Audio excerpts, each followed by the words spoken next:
FM 89.1, Radio Universidad. Nuestro ministro de Economía, Sebastián Scheinberg. ¿Cómo anda, Seba? Buen día. ¿Qué tal, José? ¿Cómo andan, muchachos? Bien. ¿Apareció así de casualidad en Vaca Muerta o lo estaban buscando?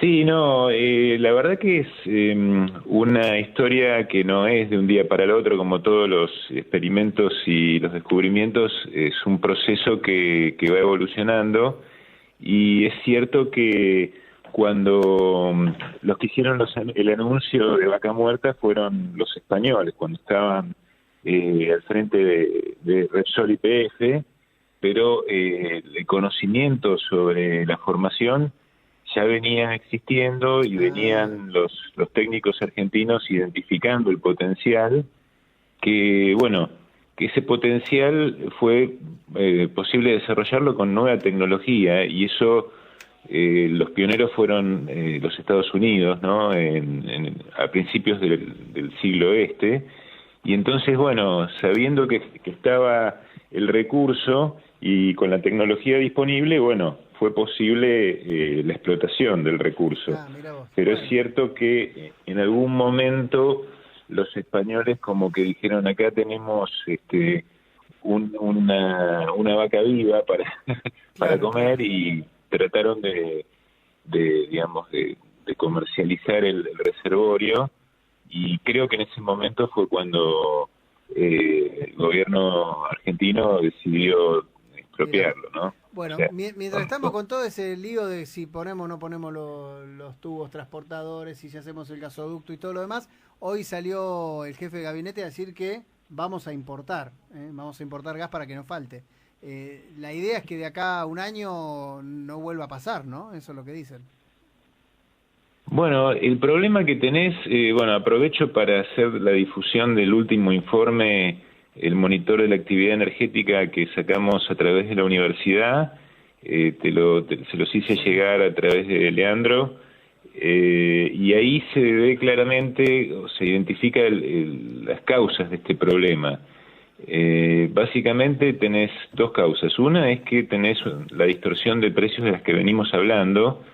Cuando vos vendés más barato que el costo económico, Argentina importa una proporción de lo que comercializa, y entonces cuando vos lo vendés por debajo del costo, lo que tenés es una demanda excedente. Por ejemplo, países vecinos que pasan a cargar el combustible. Por otra parte, tenés un problema que tenés exceso de demanda, y necesariamente vas a tener que importar. O sea, no se puede augurar que no vas a importar, porque es como decir, no vamos a crecer. Si vos crecés en una forma sostenida, la lógica es que importes, y eso está bien, no es un problema. El problema es cuando vos no podés financiar la importación con recursos genuinos, es decir, el consumidor va a seguir pagando por debajo del costo, y la diferencia la va a poner el Estado. Entonces vamos a seguir con los problemas de déficit fiscal, porque esos son subsidios económicos que los afronta el presupuesto nacional. Se importa a un precio de, no sé, ponerle arriba de 200 pesos el equivalente, y se vende a 150. Claro. Entonces, ahí tenés un problema. El tema es el siguiente: vos, cuando decidís subsidiar algún bien o un servicio, tenés que pensar a quién vas a favorecer.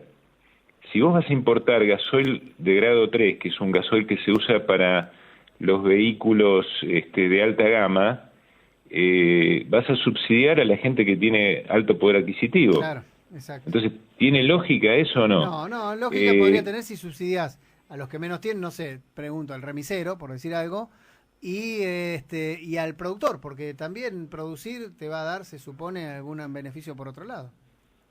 Bueno, pero justamente el remisero tiene la posibilidad de sustituir, hacer un switch a gas natural comprimido. Y si hay algo que nosotros tenemos en abundancia, es el gas natural. Entonces, ahí tenés la relación de precios del gas natural comprimido a la nafta, es el 50%. Sí, entonces sale carísimo, sale carísimo instalarlo. Ahí tenés otro problema, y es que los costos son muy altos y no hay financiación. Sí, es cierto que en este momento el problema del financiamiento es un problema serio, pero recuperás la inversión en un año, si sos remisero. Entonces, el primer año recuperaste la inversión y los próximos 9, 10 años te divertís. Bueno. Entonces, digo, bueno, hay que ver cuando uno subsidia, ¿a quién subsidia? Si vas a subsidiar a la gente de alto poder adquisitivo o si vas a subsidiar a los de bajo poder adquisitivo.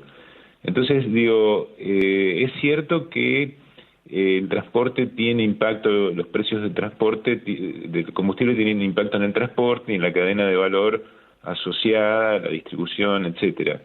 Pero hay que hacer bien los cálculos, porque si no, con ese discurso terminás subsidiando siempre a los que menos necesitan. Y sí, eso es cierto. Ahora, encima tenés el problema mundial, ¿no? La guerra y todo lo demás, todo lo que se dice, y los aumentos. Son poquitos los aumentos, ¿no? Porque yo contaba hoy, si vos tomás que a algún sector de la sociedad le van a aumentar el 7% y a otro el 20%, cuando tuviste una inflación del 50%, suena que tampoco te va a alcanzar con eso, ¿no? Sí, yo creo que había vos tenés la necesidad del ajuste, me parece que estás hablando de las tarifas de luz y gas, ¿no? Claro, sí. Entonces, vos tenés la necesidad porque ahí el gobierno subsidia a las empresas para que puedan cubrir los costos. Si no hay aumento tarifario al ritmo del aumento de los costos, el subsidio va a crecer, no va a disminuir. Pero tenés la restricción política, entonces estás un poco en una encrucijada. Y yo creo que, bueno, había una pulseada ahí fuerte que en este momento se dirimió a favor de Guzmán. Es decir, Guzmán pudo imponer un criterio que es aumento. Aumento sí, porque el dilema era aumento sí, aumento no. Bueno, en principio pudiste generar esa reacción a favor del ministro y hubo un aumento, pero creo que es insuficiente. Como vos decís, la inflación vuela y un máximo de 20% es muy moderado, ¿no? Pero además no termina siendo satisfactorio, si lo ponemos en términos políticos, el kirchnerismo no quería que se aumente nada y el albertismo quería que se aumente mucho. Quisieron aumentar un poco, o sea, no le sirve a ninguno de los dos. Claro. Creo que no. Se queda a mitad de camino de todos lados, ¿no? Claro. Es una cosa insólita. Bueno, sí, hay que ver qué va a pasar con la segmentación, o sea, si cuál va a ser la población objetivo y si eso van a sacudir a esa población, ¿no? Viene lento eso, ¿no, Sebastián? Sí, lo de la segmentación. Sí, Walter, viste que nosotros venimos hablando de que la complejidad que tiene esto, bueno, en realidad es cierto que hay una decisión política, porque tampoco es que es súper complejo con la cantidad de datos que hay circulando de consumo. Bueno, yo no sé si es lícito ir a consultar a la FIP, obviamente que no, pero hay mucha información disponible y yo creo que podría implementarse, pero hay un temor grande de pifiarla, ¿viste? Sí, porque sí. Acá te equivocás y te cocinan vivo. Y terminan pagando los que más les cuesta, los que no llegan, digamos. Con respecto, te pregunto por el tema de Vaca Muerta y del gasoducto. En la semana fue noticia la renuncia de Antonio Pronsato, que era uno de los responsables, ¿no?, de llevar adelante esta obra. Si bien sabemos que una obra de este tamaño no tiene una persona encargada, sino que es un organismo, pero ¿esto puede demorar o complicar o no tiene nada que ver esta renuncia? Sí, yo creo que todas las vicisitudes y todas digamos, los entretelones que puedan surgir van a ralentizar el proceso porque, bueno, esto es un proceso que en alguna medida hay burocracia y, digamos, los expedientes tienen que pasar de manos y todo eso. Vos sabés que no hay nada más, una traba más grande que el sí ministro, ¿viste? Cuando le dicen al ministro, sí ministro, olvídate, a veces cuando el funcionario de segunda línea decide trabar y toda la línea decide trabar, olvídate, no avanza la cosa. Claro. También es cierto que Argentina tuvo experiencias buenas, positivas y malas cuando hubo una gestión pública en obras de gran envergadura, como por ejemplo, la experiencia buena fue cuando se instaló la planta de regasificación en Bahía Blanca y en Escobar. En ese momento, fue el año 2004, 2005, creo que se tomó la decisión y en un año, puede ser que me equivoque y que sea el año 2008, la planta en un año se construyó y se pudo pasar la emergencia que había por el faltante de gas. Y también tenés la experiencia negativa del gasoducto de lo que es el GENEA, que tenía que proveer de gas a toda la zona del litoral, Formosa, Chaco, y lleva 10 años construyéndose y no se terminó.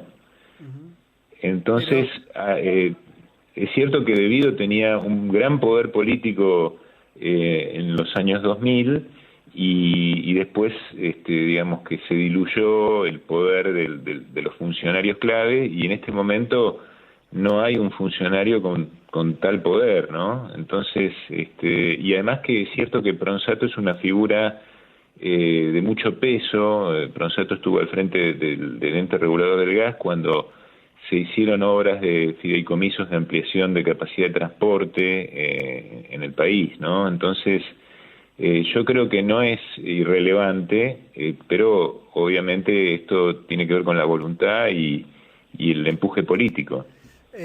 Perfecto. Lo último, y algo que escuché esta mañana, y es que parece que no hay funcionario que quiera poner el gancho con el tema del gasoducto y demás, porque todos tienen miedo que en el futuro termine siendo judicializado por cualquier cosa. Entonces nadie quiere poner el gancho. Digo, estamos en un país de locos, ¿no? Donde el que se va tiene miedo de que lo metan en cana por algo, y el que entra, ¿no?, está pensando a ver cómo puede hacer para meter en cana al que se va. Y así es muy difícil si no haces algo transversal, ¿viste? Es muy difícil, Políticas, ¿no?, de Estado. Claro, Sí. decir, bueno, listo, juntémonos, no, ¿quién va a ser tu ministro de Energía? Tal, si llegan a ganar. Y el mío es tal, listo. Que firmen, no sé, qué sé yo, que se pongan de acuerdo, que lo revisen, en fin.